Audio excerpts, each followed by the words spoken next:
Hello everyone. Today I want to talk about antibodies. Antibodies are what the body uses to fight infection in the bloodstream, or antibodies are in the bloodstream to fight infection, and they're made specifically for each type of organism or invader that comes into our bodies. So let's start with a little bit of a basic though on how the coronavirus infects a cell. And if this is a cell, the virus comes, attaches to the cell, and injects its DNA or RNA into the cell. That cell then, the virus basically hijacks the cell's internal mechanisms, its metabolic and structural mechanisms, to replicate that virus. So the one virus that goes in, the cell now makes tens, hundreds, thousands, even millions of viruses, which then pop out. So the chance for the virus spreading, if you will, with huge numbers very quickly is quite possible. So what's an antibody? An antibody is something that can attach to that virus, or in the case of a bacteria, the bacteria, and it has a sort of a Y shape like this. And it's the top of the Y, these parts up here, that can grab the virus or a bacteria and it basically destroy it. This part of it down here can attach to other things, which we won't spend time on today. But basically though, each antibody is separate, it's different. There's one that our body will make against pneumococcus, one that will make against streptococcus, one that will make against the influenza, and one that will make against the coronavirus, the specific coronavirus. It'll be different for every coronavirus that comes along. So this will be a vaccine, not a vaccine, an antibody that the body makes specifically to that one type of virus or bacteria. In this case, our coronavirus. So now the question is, how does the body make an antibody? And so I've got a graph here I took from the Journal of the American Medical Association. It's a little complicated, but I think if we walk through it step by step, it'll be pretty clear. So the first place you'll see an arrow, it's a blue arrow, and that's the point in time when a person becomes in contact, infected with the virus. Now that virus gets into the cells, it starts that process I just talked about, and after about an average of 5 days, the person develops symptoms. Now actually that's just an average. It can be anywhere from 3 days to 11 days, more or less. And some people, of course, most people probably don't even get any symptoms. But let's just take our 5 days as the point where the symptoms occur. And I mark that with, let's see, a green arrow. And then about a week later, this takes time, the body has to ramp up a whole, call it a manufacturing process. They have to put a whole new factory together. And so it takes some time. But after about a week or so, it's up and starting to run. And I mark that with a red arrow. So that's the beginning of the process. But before we have a really large quantity of antibody, that takes some more time. And that's marked with a purple arrow.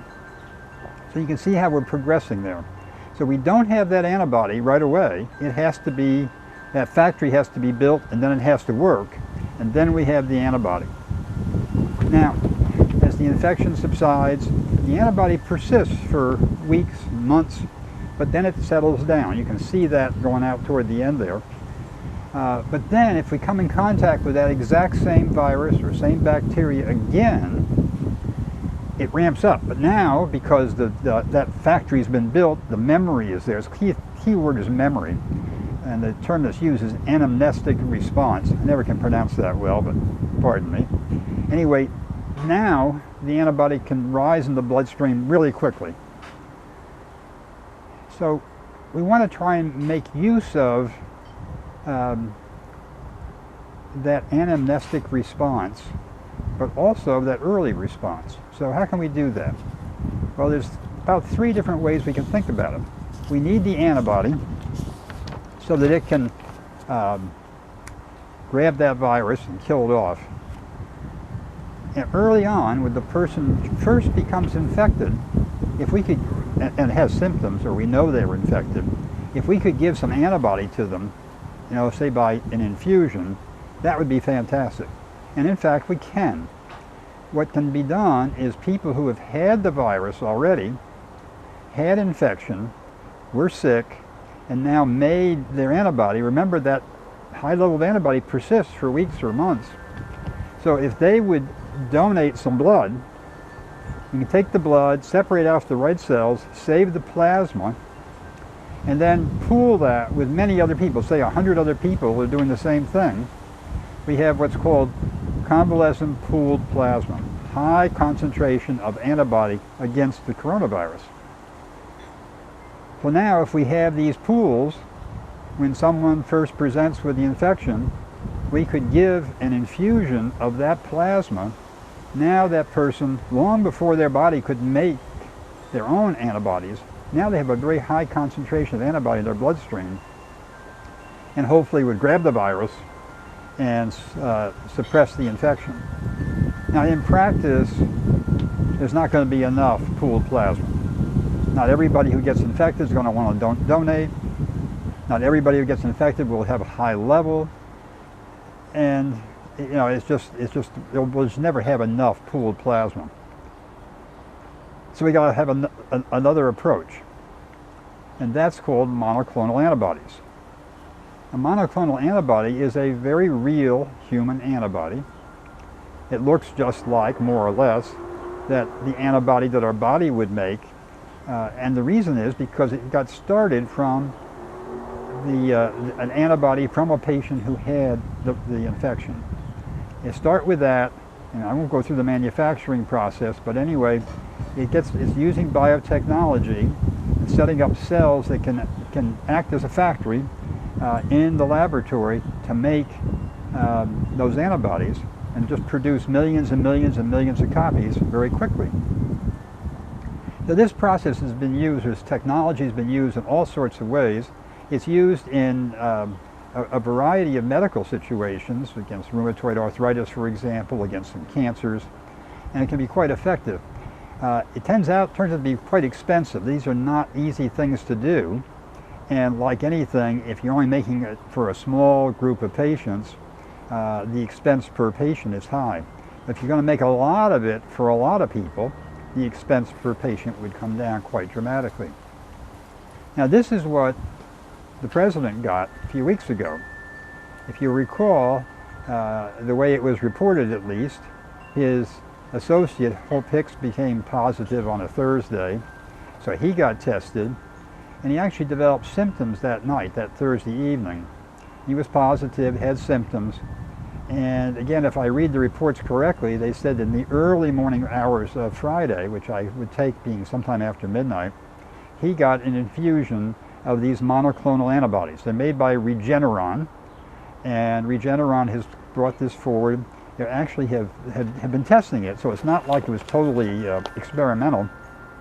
It's been tested quite extensively, and it's actually in the FDA for review for emergency authorization. So we'll see what happens. If it is approved and can be, and they're already making it, they have many doses in the bank, if you will. This would be a huge, huge step, because then you wouldn't have to worry about the pooled plasma. You could give this to somebody right away. But I mentioned before, it's expensive, or will be expensive. Now, not as expensive if they're making it for many, many, many people, but still it'll be expensive. But at least the president has said that when it becomes available, or ones like it become available, they'll be made available to people at no cost. So let's keep your fingers crossed. There's another one made by Eli Lilly, and it's coming through the process as well. We'll see in the next few weeks just what happens. So that's monoclonal antibodies. Now we have to think about, remember that anamnestic response, that opportunity for the body to just turn it back on again suddenly if it sees the virus later. Well, we can make use of that concept with a vaccination. If I get vaccinated now, I'm going to develop antibody now, and then the antibody will go down. But if I come in contact with the virus, say 2 months from now or 3 months from now, my body's ready, it's been primed, and suddenly that antibody response comes up very quickly. So that's the whole concept of a vaccination. Now there's different ways you can vaccinate. The most common ones over the years have been with either a live virus, with a killed virus, or an attenuated virus. Using polio as an example, you recall that the first polio vaccine, the Salk vaccine, was a killed virus. And then a few years later came the Sabin vaccine. It was an attenuated virus vaccine. So a little different, but both have proven to work extremely well. So that process is being tried with vaccines for coronavirus. The other approach is to put a segment of the virus, say the protein of the spike. Now I should just stop for a moment. You remember the coronavirus is sort of circular like this, but it has these spikes that come out. And it's the spikes that allow it to attach to a cell.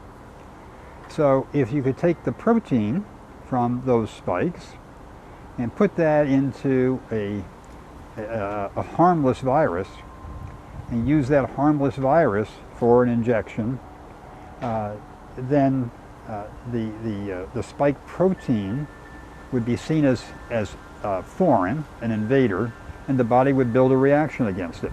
So that's the concept of the carrier virus, if you will. So that's a number of the ones that you're testing are like that. The third approach is to take just the genetic segment and create what's called messenger RNA, which is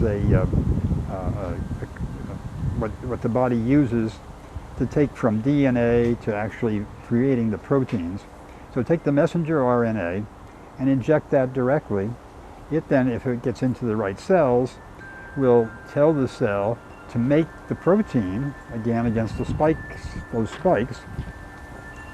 And in so doing, then you get the foreign reaction. It's recognized as foreign, and antibodies get made to it. So those are the three methodologies. And each one is going on right now. It turns out that there are, let me just check the numbers, 170 candidate vaccines out there. Probably more coming along. But anyway, 170 candidates that the various companies are making, of which 42 have gotten from the laboratory studies, the animal studies and all, into clinical trials. 42 in clinical trials, early part of the clinical trials. 10 of them have made it to phase 3. Now if you recall, phase 1, 2, 3, phase 1 is just a relatively small number of patients who get it or not get it for comparison. And the idea there is to test for what's the right dose, are there going to be complications, side effects, and if it passes that and the FDA approves, it goes on to phase 2, which is a larger number of people, and if it passes that, again it goes on to a very large group. And what they're using is, for each of these vaccines, from each company, anywhere from 30,000 to 60,000 people in the study. So let's say 30,000, 15,000 get the vaccine, 15,000 get the placebo. Nobody knows, well somebody knows, but the patient and the person giving the injection doesn't know. And then they're followed to see who gets infected and who doesn't. Why so many? Well, it certainly is enough to get good safety data, but the reason why it's so many is we don't know how many people will develop the infection. And so they're looking at parts of the country and other places in the world where there's a fair number of cases developing. So that's the better place to test it out, because you need the cases in order to be able to compare placebo to vaccine. So these are ongoing. We've heard intermittently that, oh, there might be one before the election, there might be one before January 1st, and so on. Well, there might be one before the election, but the FDA has said whenever one is, they're going to continue to, even though it looks like it's effective before any particular date, let's say the election. They're going to continue to follow those individuals, though, to be sure there aren't any long-term safety issues. So, just hold your hats. What will probably happen is there'll be a number of these coming along. Will they all make it? We don't know. Will a number of them make it? Probably. So remember, there's Operation Warp Speed. And that's happened there is the government is asked companies that are in this later phases, start manufacturing the vaccine now. Start now, actually back in August or so, start manufacturing so that if your vaccine is proven effective, you've got the doses there ready to go. And so what the Centers for Disease Control has said, CDC, is within 24 hours of a vaccine being approved by the FDA, they will start shipping. And so they've got the shipping company all lined up. It's called McKesson, and they are a large deliverer of medical supplies around the country. So they got the shipping system set up, and they're setting up places where people can get vaccines.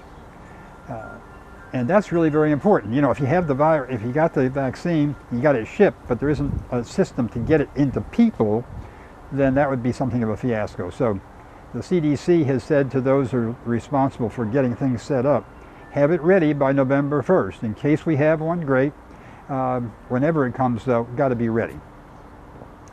So that's the story right now. 2 of these trials have been were put on hold. The one from Oxford AstraZeneca, that was back in, I guess, the early September, was put on hold when somebody developed, one of the people getting the vaccine, developed what's called transverse myelitis. It's an autoimmune problem in the spinal cord. It was looked at very carefully and determined, no, that wasn't related to the vaccine. If you're treating 30,000 or testing 30,000 people, there's going to be some people that are going to have various problems. And so the question in this case, though, was this person's transverse myelitis likely related to the vaccine? And the answer was no, so the trial continued. I think it's another company was just put on hold earlier this week, and we haven't heard much about that.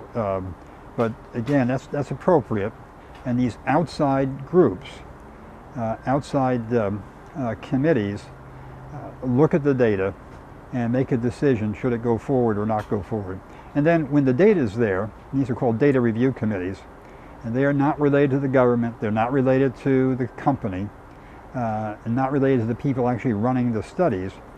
They look at the data on an ongoing basis. They can break the seal, if you will, the code, and see who's getting what. And so if they see complications, they can stop the study. But if they see that one is really working well, there's a lot less infections in the vaccinated group and then in the placebo group, then they can stop the study and say, hey, we got enough data, this one works. So that's where it is. I would guess that there will be one by January 1st for sure. And again, because they're manufacturing it now, there will be a fair number of doses. That said, there won't be enough for everybody. So it's going to have to be sort of rolled out, if you will. Probably first responders would come high on the list. People in nursing homes would be high on the list. Older people would probably come next. Those who were more vulnerable because of various diseases would come next. And then on down to people who were younger and basically healthy. So it'll be a while, and you can depend on the fact we're going to need to wear these for some time. Remember, you've probably read this, that the FDA is going to approve a vaccine if it proves to be at least 50% effective. Well, that means it's 50% not effective. And so if we were all vaccinated, everybody in the country, that's unlikely, but let's say everybody in the country got vaccinated, still 50% might still be able to become infected and spread the virus. So it's a big help, a big start, but not enough. So we'll be wearing these for a while still. So that's the summary. Again, it's all about antibodies. We can either give pooled plasma, convalescent plasma, or monoclonal antibodies, and that can be done right away to help people who are infected, or the vaccine to help us all prevent the infection. And so that's the story. Back to this mask again for a minute. You heard Robert Redfield, Dr. Redfield, head of the CDC, a few weeks ago testifying before the Senate, and he held up his mask and said, this right now, if everybody would wear these masks, everybody would wear a mask, we could bring this pandemic down to a manageable level within 8 to 10 to 12 weeks. And that's still the case. Even with vaccines, that won't be enough to start because everybody won't get vaccinated to start. But if we all were to wear these masks, do it regularly, do it in every situation, social distance, wash our hands, it'll make a huge, huge difference. Thank you very much.